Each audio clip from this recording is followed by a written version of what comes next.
Yes, and there we are again with a new episode of Dance Gems. Today we're going to talk about the origins of dance, a journey through terminology and etymology. Now, two maybe foreign words and complicated words, but nicely it is they translate almost in every language, and we are going to talk about what that has to do with dance. And we would never do that, of course, without my good friend and colleague Greten. Ton, are you there? I'm there, Sean. A new episode. Very interesting. Yeah, Very interesting.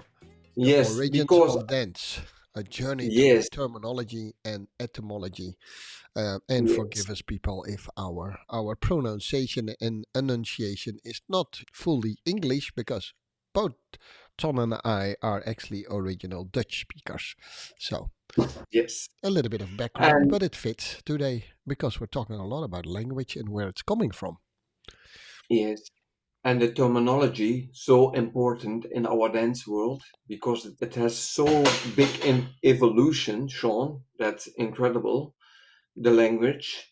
And even in all the dance forms, our terminology is different. So we have not one uniform language. That's strange. Huh? You would say it would be everywhere the same in our dance world.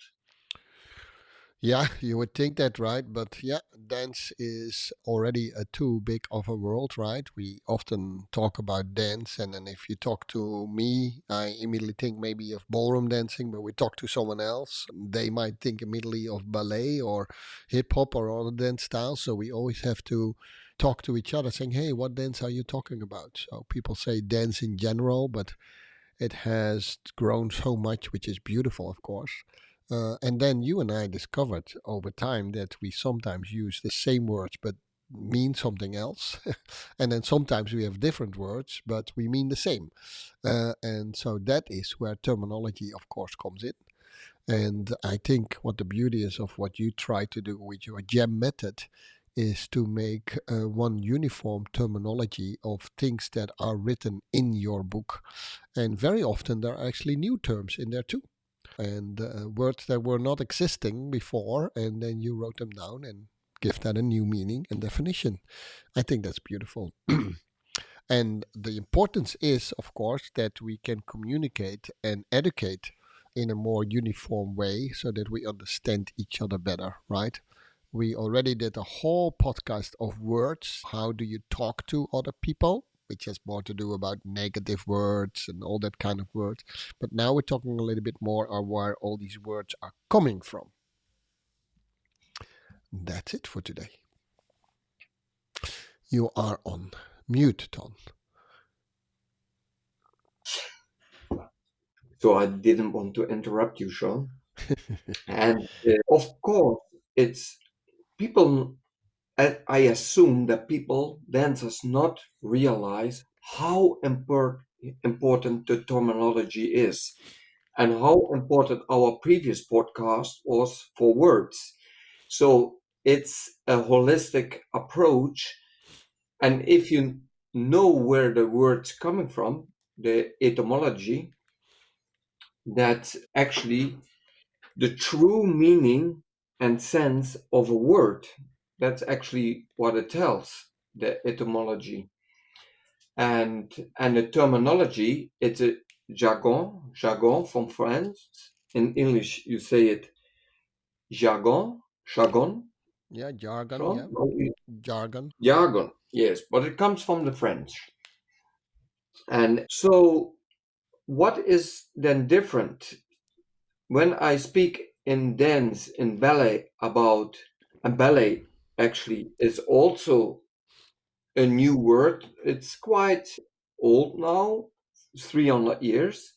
It came from the French, but actually it means first balletto from the Italian, and the origin is from Latin, from ballare.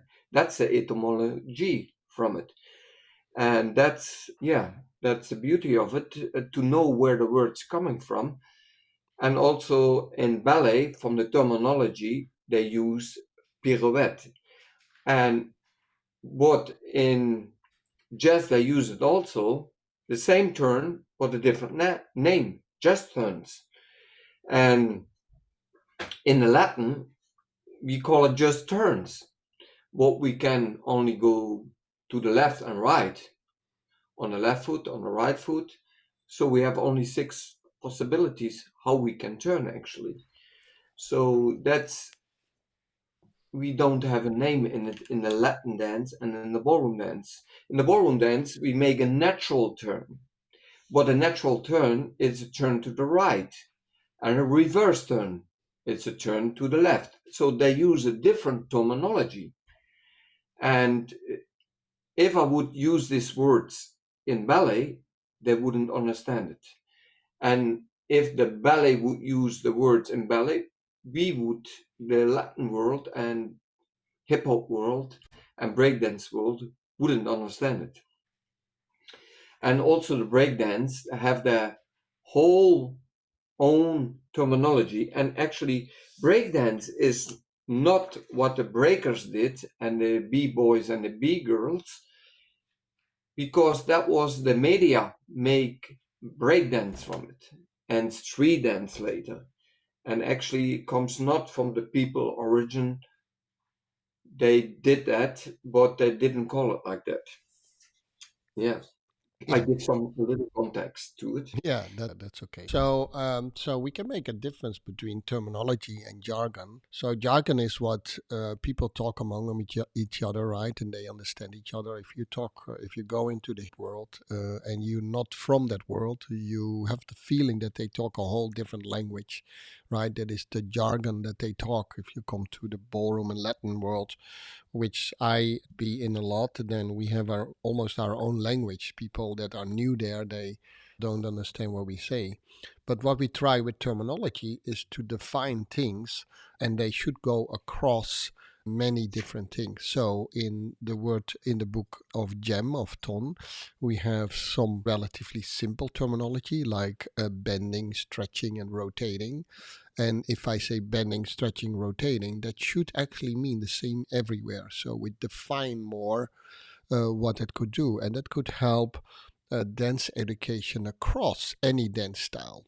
So every dance style have their own jargon. So that could be, and that's okay. They have their own words, like things like popping would be a jargon in the hip hop world. But and then we have also our own jargon sometimes, which is means not a lot. So one of the words that Ton and I came across is in the Latin ballroom world, we use the word a lot of energy, but it's actually, to be really honest, not correctly used if you look at the definition of energy. Plus, it doesn't tell you exactly what you want from your student if you say more or less energy. Now, you could say, okay, but is that important? Ton and I do think that's important to give a really precise instruction if you ask someone. So that comes down to what Ton calls in his book muscle tension, which is another terminology, right? It's the tension of the muscle. And that is something you can achieve. So more or less energy, typically, most dentist teachers mean you do more or less muscle tension, which would be a clearer instruction because energy is more used in physics and has a clear meaning there, not so much in dance. So those are examples where it could help. And we're not saying that things are right or wrong. We just would like to be more Mhm. clear in how we Yeah. communicate. Yeah. In our method, in the gem method, we speak about muscle tension, but in a specific body part. Yep. And in that body part, it's of course not the whole body part has symmetrically uh, all in all body parts the same muscle tension. So if you have that, then it would be symmetrically. What we work also in an asymmetrically way in the muscle tension. So the arm has a lot of muscle tension, the upper arm, and say the leg have a different tension then.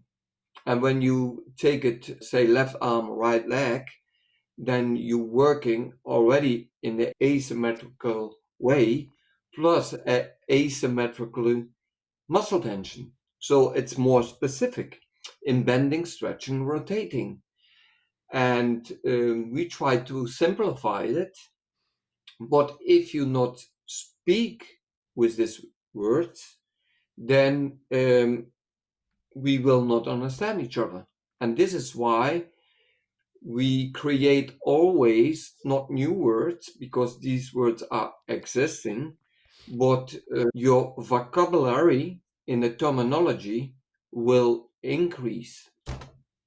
And if you increase it, you can only increase it by learn them with your head. You will develop your head and you will change not the head but the brain in it, more specific. But you also develop your body, and learning will say not only with your brain but also with your body, and you will change through the terminology. And not everybody realize that. And if you have the etymology, if you will have that and you understand the words and somebody else not understand where the word is coming from, I use there a different word for, like form and shape. Yeah, that's also incredible, because form, it's the oldest word and coming from the 5th century. And actually it's three-dimensional. And form and shape comes from shap, from the old German language in the 15th century. And it's quite interesting to know where the word's coming from. And forma, didn't change so much during 2000, almost 2000 years, but shape, it's 500 years old. And this word changed during the 500 years.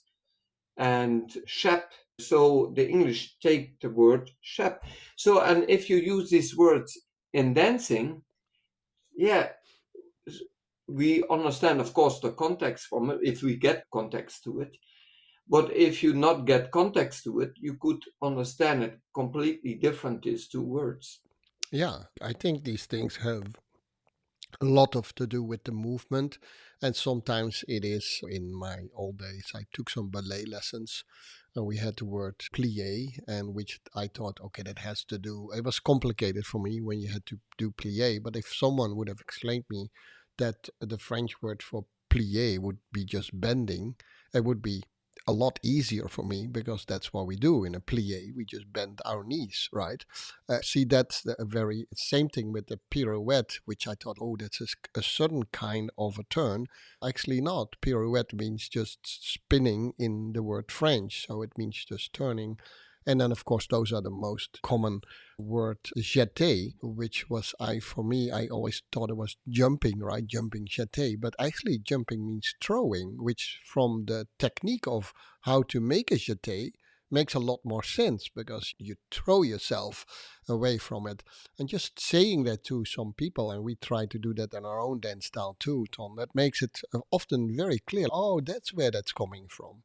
So it's not just for us to be fancy with words, but it helps often students to do it. And in my research after our Dutch thing, I came across another interesting etymology, which was the word mambo. The mambo, they say, oh yeah, that's a dance style. Did you know that mambo is coming from the word of a Haitian word of a priest in Haiti? The island Haiti, it was very much done with this compulsive movement when they would do their rituals. So that's where the word mambo is coming from. So that's a fun thing to know, right? It has not so much meaning towards the movement, but it gives a little bit of a feeling more, that when I do the mambo now, okay, some people think it's a pure Latin dance, but actually it is coming from a Haitian word. And I thought that gives me a little bit of a nice feeling, like the word cucaracha. A lot of English dancers don't know that word comes from cockroach, where it's actually squeezing the cockroach, and it put more effort in how you put your feet down when you move. Squeeze the cockroach, right? My Latin teachers coming from Cuba, they would say that. But you have a lot of other people who just can go on and start to teach salsa. They could be great dancers, but I think it gives also a little bit of a different intention to the movement if you know where a word is coming from. if that's appropriate in this case. So I gave a few examples: plie, pirouette, jeté, mambo, and cucaracha. Yes, Uh, and actually the plie in the fitness world, they call it a squat. yeah, they call it a squat. Yeah, but the same thing. It's That's actually just bending, eh? It's bending, yes. And we call it in our gem method bending, stretching, rotating. rotating. And then we Yeah, look to the alignments of yeah, the body parts, how they yeah, align in space and in time. yeah. And Yeah, our incredible. students, our students. Sorry to interrupt you, but our students, and I noticed that now because some of our students has followed us for quite a while. We ask them to look through the lens of the terminology that we use in GEM, and then they can almost decode all movements, although they have all fancy names, right? Could be squat in one language, jeté in another language, but they say, oh, actually, that's where they're bending, that's where they're stretching, that's where they're rotating, because every body part cannot do any other movement than one of those three movements. And I also use that sometimes with the word chassé, which is most of the time in most dances is just a side step, close step, and a side step. And we have several words. Some people call it a triple step, other people call it a chassé. But if you teach people the origin terminology, they can actually decode a lot more movements. And hence, they can also then start to make that their own, much, well, faster, I don't know, but in a different way at least. Yes, in our language, in the gem language, the terminology is to discover the words uh, actually are existing words, but there wasn't never enough context to it. And you can then, through these words, you can recognize the patterns. And if you can recognize them, you can break them now. But if they had not understand this terminology, you will not recognize the patterns and you can also not break these patterns. And this is the real magic to create your own, not character, but your creation, what you want to create. But you can only create not just from your stomach, but also if you know the meaning of the words. And that makes it in the working process, I assume that it makes it easier. And the understanding between me and Sean, we understand each other because we understand these words and we know what the meaning is from it.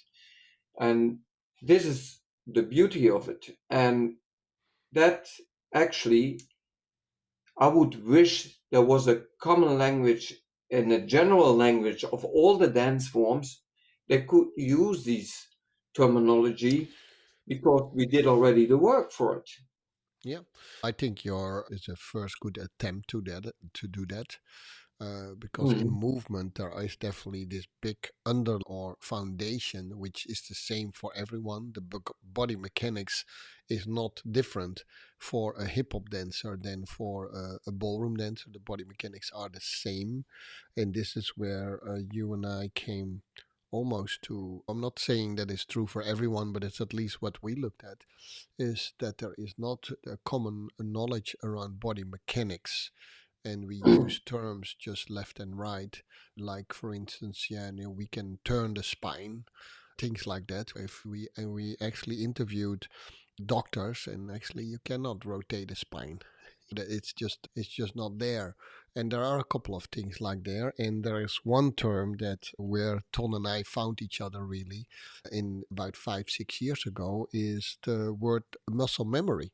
Now we have nothing against muscle memory, but I constantly said to Ton, oh, I almost hate the word muscle memory because people are doing constantly saying muscle memory, but there is more to it. But there were two terms that Ton had to come up with, saying, hey, but there is a little bit, there is a before and an after, because if you are a new student and you do immediately muscle memory, then you lock in a movement that you cannot develop anymore. But a movement always develops, so it needs to grow in a certain way.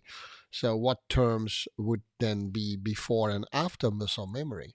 So Ton came with the word muscle exploration, muscle movement exploration, and then muscle manipulation or muscle movement manipulation, where you immediately adjust it again. Now, again, after some research I did after our Dutch episode, I started to find in contemporary dance, actually, they call that accumulation, which actually comes from a whole different field.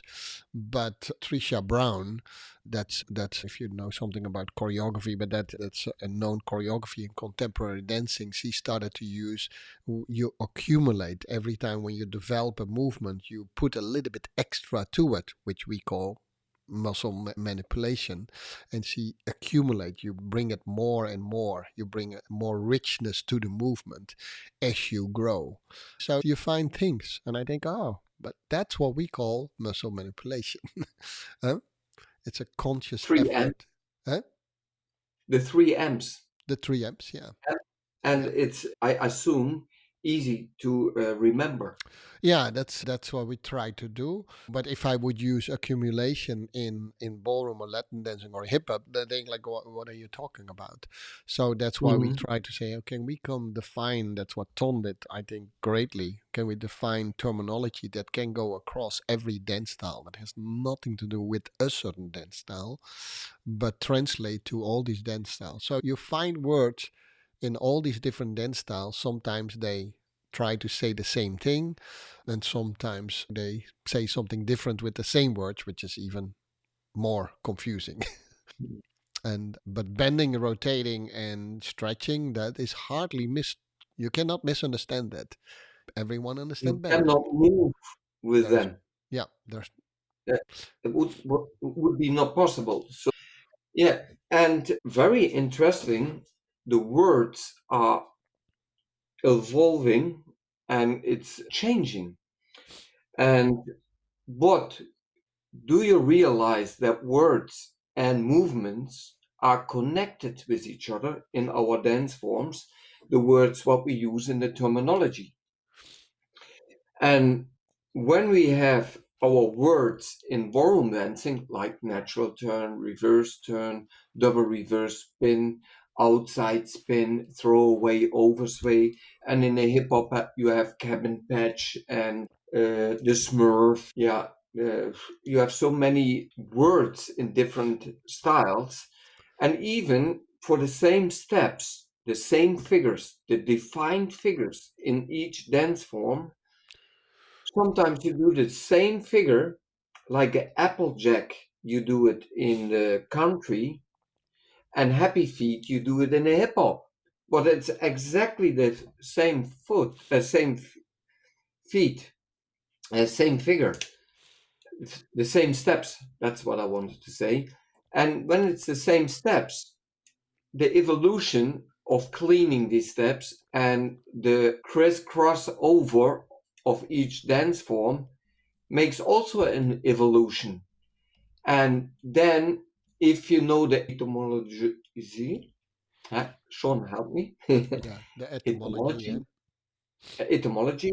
If you know where the word is coming from, electric boogie or breakdance or applejack or happy feet, then you have more knowledge. And if you have more knowledge, you have more options. If you have more options, you can more choose. So try not to limit yourself and use the technique what we have now in this time in the computer technique, and even computer, that was also a new word. And computer means, Sean explained it me in the Dutch podcast, calculating. And quite interesting that you can now use the world wide web searching machines and try to do some effort. Because when you do some effort, then it's more a challenge for you. And through the challenge, you will change, even because you do that effort. And if you then realize what the words really mean, yeah, ChatGPT, it's a little bit easier to use then.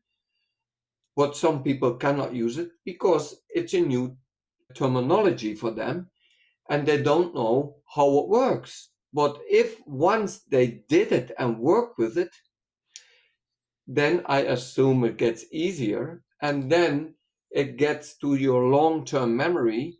And then you can also use this technique for your dance, and you put the words in it, and they could support you with your research to it. And yes, try not to be, now this is a prejudgment or a judgment, to be lazy, but do some effort for it. Do that effort and try to work for it. Don't believe us, me and Sean. Don't, you will learn nothing from us actually, because if you not use it and you not repeat it, you will not develop it. And if you not develop it, you will not nothing learn, and you will not change. Then it's trouble. Yeah, Yeah. well, it's a little bit more like an inspiration to do your own research, as Don said, because you might think, why would I look at these old words? And if you think about it specifically, if you are from, let's say, ballroom and Latin dancing, that's a relatively young sport. If you think about it, it's not even 100 years old, and All the therefore, dance forms, all these dance forms shown, yeah, it could be. almost. You could. It depends on when you start to calculate how old ballroom and Latin dancing is, of course. But if you Mhm. think about the modern version of it, where we dance in 10 different dances, the last dance was added somewhere in 1950 or so. So you Yeah. see, it's actually a relatively young sport, and you can also see that in the language that we have. Now, of course, we have very specific language, as Tom said, natural turn, which is always, I joke about it because I said the person who said natural turn, which means turn to the right, then he had to explain the left turn, and he could not say an unnatural turn because that would be really weird language. So then he came up with the reverse turn. I said, why didn't you not call it a right and a left turn? That would be a lot easier. Now we Of have to course. explain this to our students. But anyhow, everyone called this natural and reverse turn, and that's a typically ballroom and Latin jargon. But if you Yeah. think about English. it from an etymology point of view, that's actually not true meaning of the word. Huh? Etymology means true meaning of the word. There's natural, there's nothing natural in right or left. It's not more natural than left.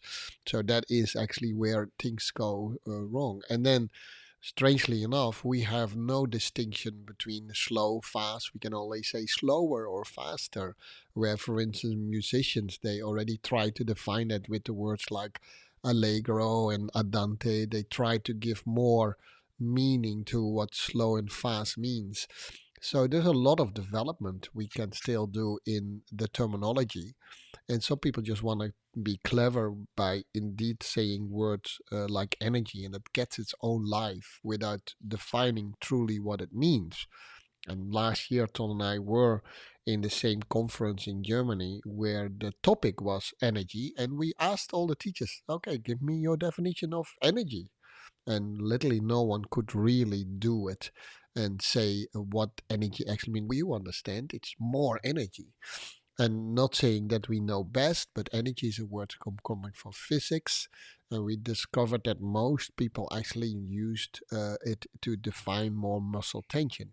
Not to know it better, but it's a little bit more clear because muscle tension is something you can do, right?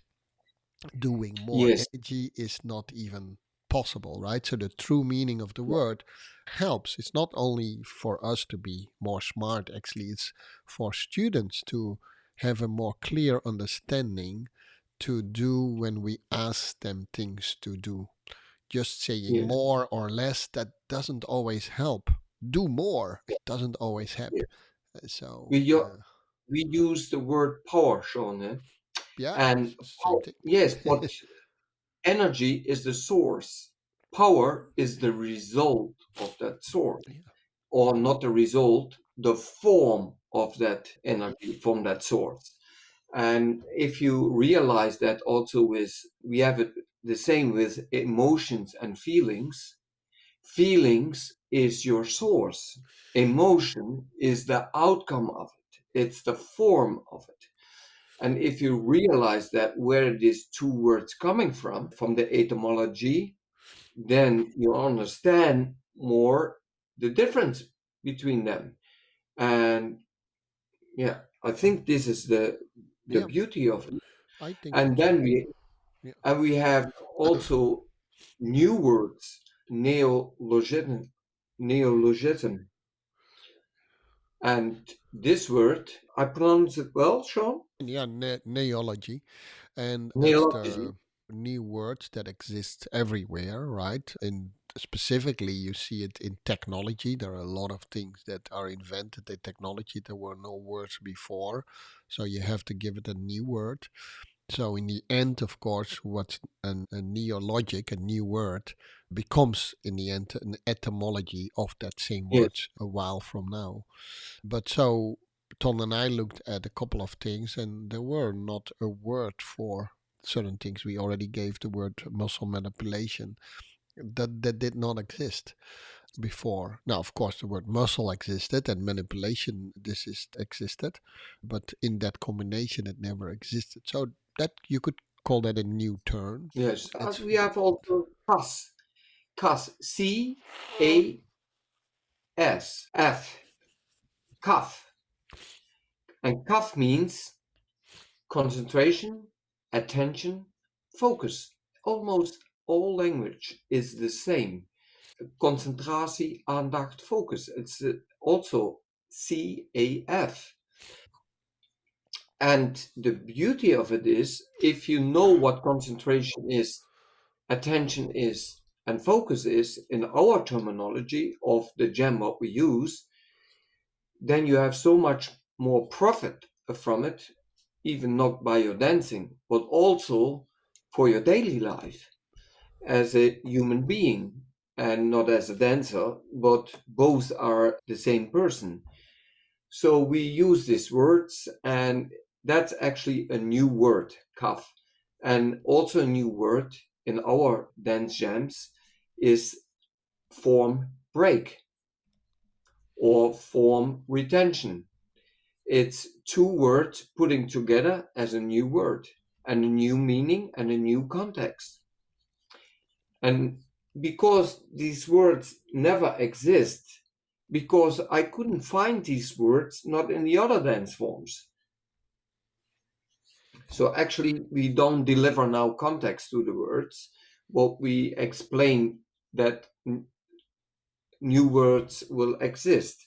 Also, terminology, when you look when this was started, started with the industry revolution in the 1930s, almost 100 years ago. And we get now new jobs, new, how is that, crafts, and our word jargon will develop. And in our country, in the Netherlands, there will come 60 new words every day. But there will not come in the word book because not everybody use these words. And yeah, quite interesting. Also in the dancing world, when I look to my book, we have a lot of new words and we put context to it. And in the terminology, these words I explain in the back with a star what is choreography, what the gem means with choreography, with technique, with coordination, with energy, with power, with feelings, with emotions. And I would recommend each dance form to put a terminology list in their technique books because sometimes they call it their technique book, and then I'm looking for the word technique, what they mean with technique, and I cannot find it in the dance book, and I have a lot of them. That's quite strange, in my opinion. no, it definitely is. Yeah, no, and I think that's where I think the gem method. When there are many places where I think the gem method can deliver a lot of contribution to the dance world, and by no means do we think that it's the only first attempt to do that. Right, other people like Eric Franklin or Rudolf Laban in the past who wrote a great book and tried to define some Laban became a whole way of writing things down.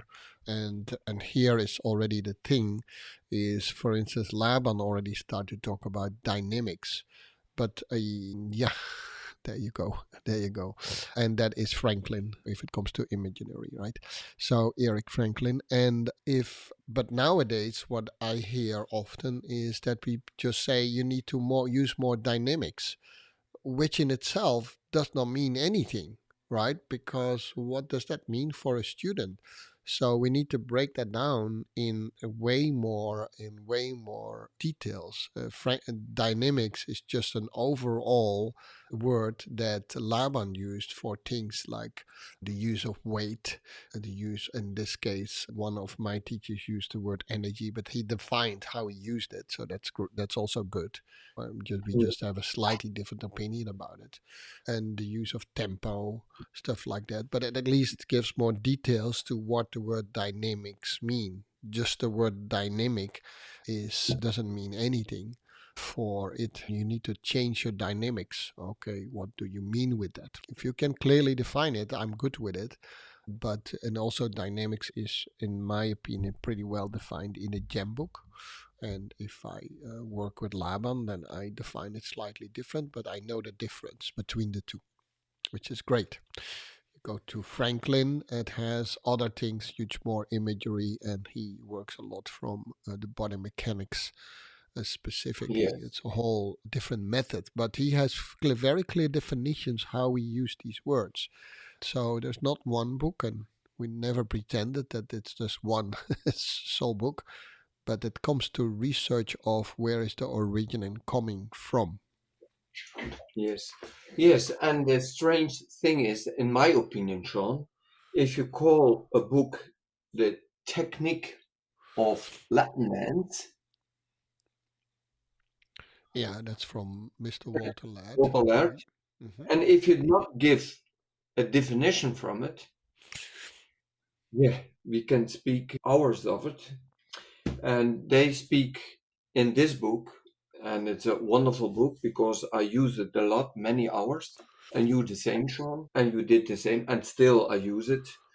But it's more only about feet and legs, It's not only about about your feet. head, Yeah. shoulders, and other body parts. Quite strange because the technique is a coordination, and the coordination you do with not only with feet and legs, also with arms, fingers, shoulders, etc. Here I have a different book, Ruud van Mij, Professor Ruud van Mij, also from the Netherlands. And Sean had a lot of lessons from Ruud here. Yes. And also a wonderful book, Thinking, Sensing, and Doing. Also a wonderful book. And I remember Sean told me, he asked Ruud, why you call it like that? Because I couldn't find it in the book. So there is no definition in it. That's a story what I remembered, Yeah, Sean. that's a good story. What? It's a wonderful Yes, book, can you? by the way. Yeah, Yeah, shows wonderful book. yeah. Wonderful. Both are, but of course they are dated, right? Ruud van Mij book is from the 90s, and Walter Ladd book was first published in 1960. If we would interview both people, Walter Ladd you cannot interview anymore because he passed away unfortunately. Of course, they would have developed too. They would not say stay with what was in there, just move on, right? And we study it. There is still a lot to discover in both books, by the way. Sometimes we discover new things and we think, oh, it's not true. And sometimes we think, oh my gosh, it was already written in Walter Ladd's book. How amazing is that? In our last conference that Ton and I taught together, I actually used a little piece out of Walter Ladd's book and saying you still can find new stuff in it, but you have to have a deeper understanding also. Without the understanding that I have now, I probably would not have been able to read that. So both people, I think, are very influential on my dances. You probably also, listeners, have people who are influenced in your. I also try to figure out where do they get their knowledge from, right? So one of them studied Laban really deeply, which brought me on the path of studying that too. Clearly, Mr. Waterloo had a lot of understanding of body mechanics, It was not written in there, but that's what it is. So everyone that actually doing an attempt to write a book like Tom did, to add to it and read it, and then read it with an open mind and see where it can help you.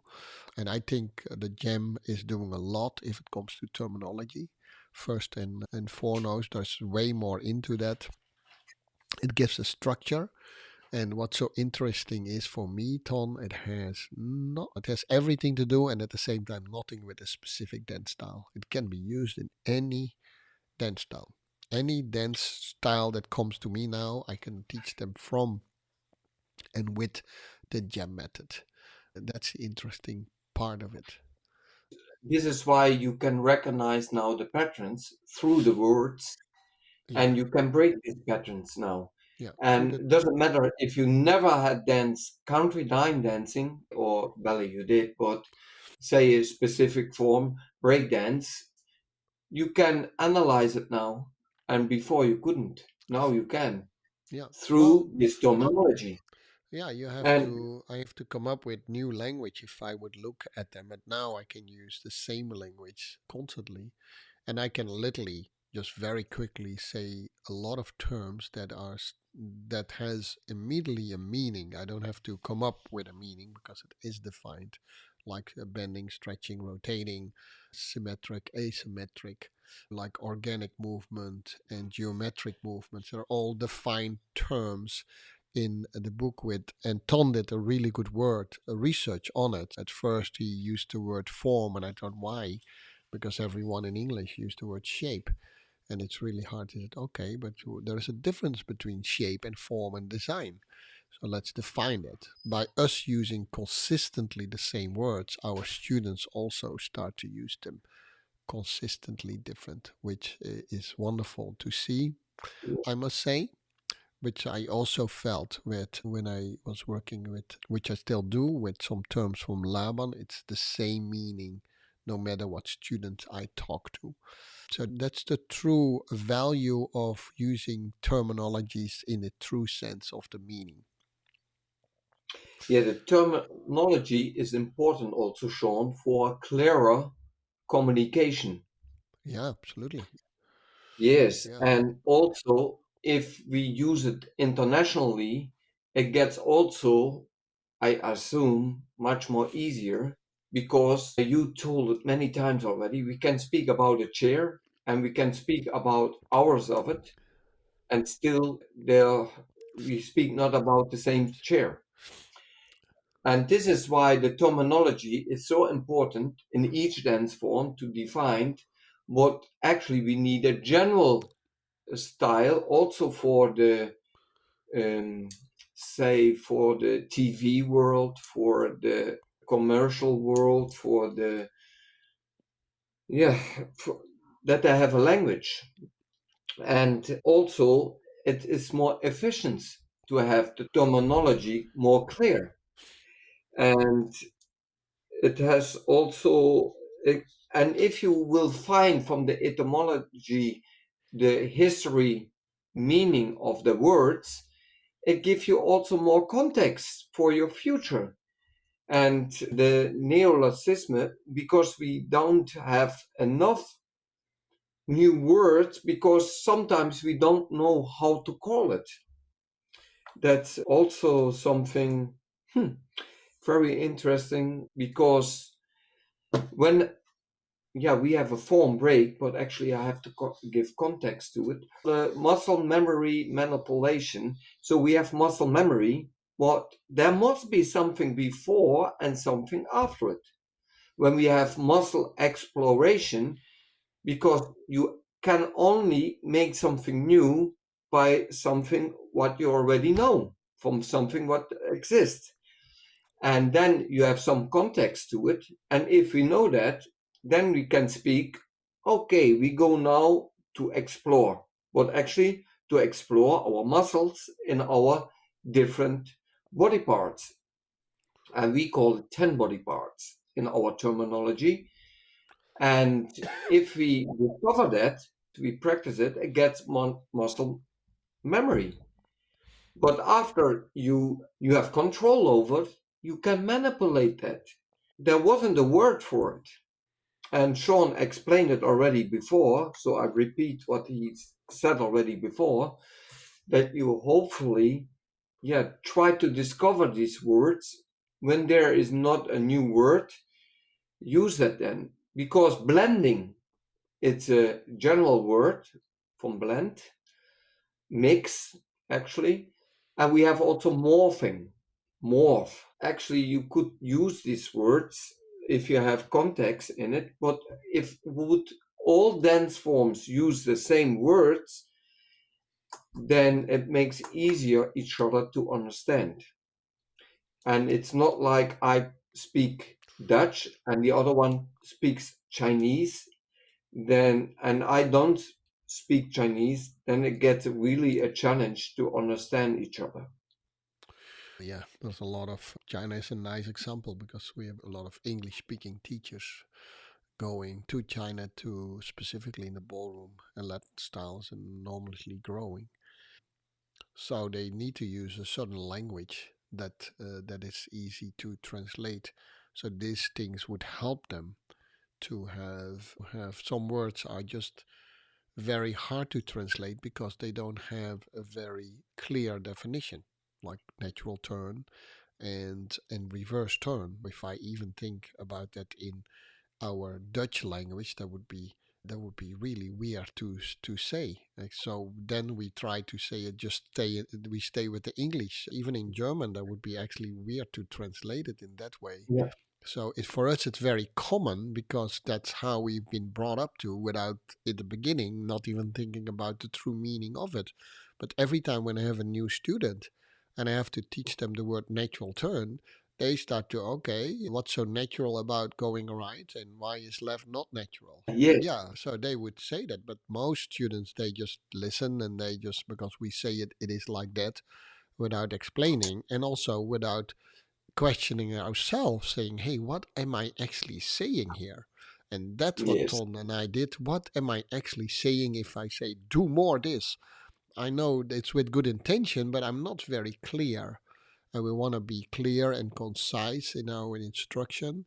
And you see that longer developed traits, not only in our dance world, they have more clear definitions around things, and that makes it, for instance, in mathematics, very clear definitions when they talk about things. Yes. The science Yes. world, they do that, and if we want to develop, then we need to do that too. Plus, our dance styles are influencing each other. In the Latin dance style, the ballroom Latin style, you see some things from hip hop coming in, which I think is Yeah. great. Not, Absolutely. keep the Mhm. style what it is. We still keep it pure, but you cannot stop the evolvement of it at the same time. I think that's a Mm. challenge, but with words like that, we can help to define things much better. That's what I But this, believe. yes, this strange thing is, Sean, in England they drive on the left side. That's their Yeah, natural yeah. driving way. What they call it natural turning to the right. That's quite Yeah, I funny. don't. I could not find who the first one was who said that the ride should be natural, but I don't know. No, Most we most have to do a people, research about that one. we, Yeah. we we have to do that. There is probably some sort of a weird clarification, but I'm now just guessing and assuming. But I Yes. mean, for a lot of people who are right-handed, they said Yeah. the left-handed people were discriminated for a long time. I mean, Yeah. even in my generation, but specifically the generation of my older siblings, they were forbidden to write with their left hand. They Yes. were not allowed to, and my brother's left-handed, and actually it affected his speech because he had to always write with his right hand while he's left-handed. So I think that's in the end where it's coming from, that people thought that right-handing was the correct way of doing things and left-handed Yes. not. For, That's the, my guess. That's my guess. for, for this one, Sean, we can ask our colleague, Evelyn Herman. She Yes, is she probably really knows it. interested. Yeah, she Yes, probably knows probably it. she knows it. So we can ask her. We ask her. Yeah. Anyway, this terminology is so important to discover your own jargon Jargon. where you in speak. And but there isn't a general dance language terminology. Sorry, guys, it isn't. We speak about music, but if you not defined music, if you not define the word music and you don't know where it comes from, it's just talking in the air. And the same with rhythm, and the same with timing, and the same with all the other words. So if you not define the words and you did not do the research, yes, you can do this in your own organization, but still there is not a general dance language. And actually, I try to do that, and yeah, it's for some words I take maybe a half of a year or 1 year. Then I wrote it down, I did my research, and then 3 months later, I thought, still, it's not putting everything together. And then I did again a new research and I discovered new things at that moment. And it's a process, and not more or less of it. And also the etymology of the word, important to do your research. And nice example was from Sean, plie. Plie is bending, not more than that. Bending, stretching, rotating, it's in a gem. Yeah, But in the other dance forms, we don't use these words. Yeah, yeah, bend a little bit more, bend a little bit, or stretch a little bit more. Sometimes in the ballet, they say extend and flex. They use again a little bit different words, but that's but yeah, still they are close to each other. yeah. Um, Extending, yes. flexing, rotating would also Mm. be okay for me. I mean, it's the same meaning, and that's okay. You can find that too, but then it's a different word with the same meaning. But yeah, so that's how you do it nowadays. We have amazing tools, by the way, to do your research, right? You have the World Wide Web, you have AI tools. Be a little bit careful with it, of course, because but that's the same thing as going to a library. You have books with things that are not correct or correct. That's the same thing as the World Wide Web. So use your own logic. Look at more than one source, and that's of Yes. course when you use AI, use multiple AI sources, and then you can definitely get a better context around it. These are all called good tools to it, and AI Yes. gets more and more precise, goes faster than most people can keep up with, by the way. What was true 3 months ago is not even true anymore today. That's how fast the development goes. But still, there are mistakes in there. But it's not different than books, right? I have, if I can find it, I have a book from a very clever person who wrote a whole book about muscle memory and how it's so important. And yeah, we now could really say, hey, that is actually already old knowledge and it has been corrected. So even if it's in a book, doesn't mean that's more correct. You always have to use your own logic and your own sense and find multiple sources, talk about it with your colleagues, and then come to your own conclusions. That's it. E- Doesn't matter what tool you use, but we have easier tools to research for sure. Yes. Uh, But still, my book is also not, it will be dated somewhere, oh yeah, but still of the course. words what I used, symmetry, asymmetry, they will not change quickly now, but it will change maybe somewhere if we use them differently. So the word will then change also. And our word books, say from the 1950s or 70s, we can not use them anymore because our language is changing. Our dialect, what we had in the Netherlands, like Fries, yeah, I don't know Frisian how you language, call it. yeah, yeah, Frisian Yes, language. yes, that influenced our Dutch language. But now, these days, the Dutch language influenced the Frisian language. And it will change. And in 200 years, probably, believe us or not, we will speak totally different. And maybe we have also a different sound and a different overlap of words, of languages. So it will change.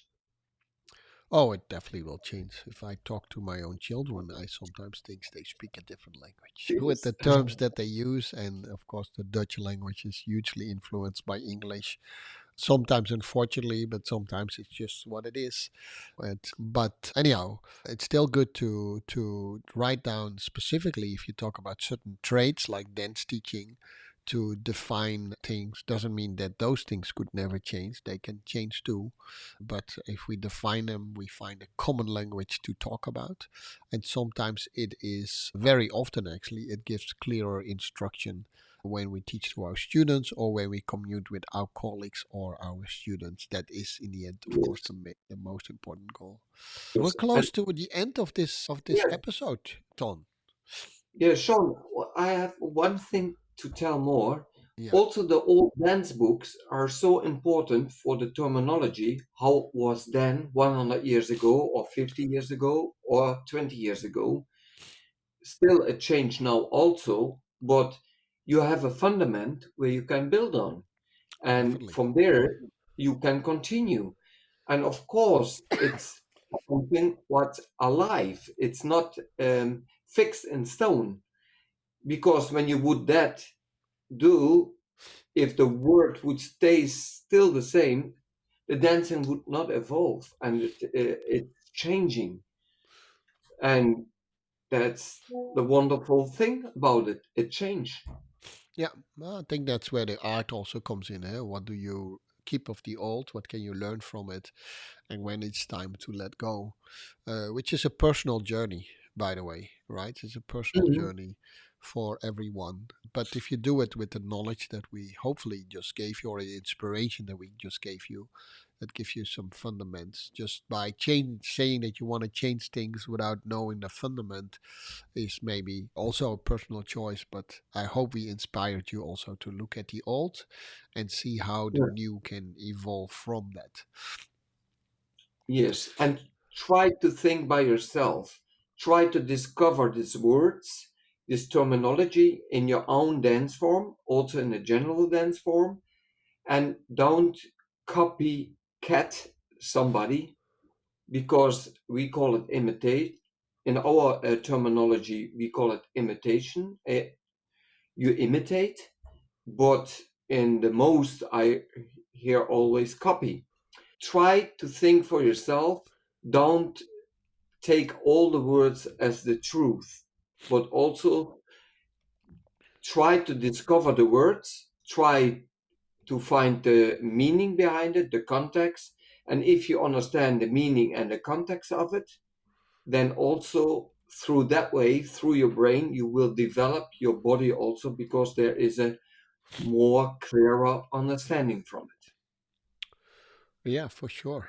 Um, all right, Tom. A nice ending of this podcast about the origin of dance and terminology and etymology of the words and the definitions that we have, and why at least we believe that is important.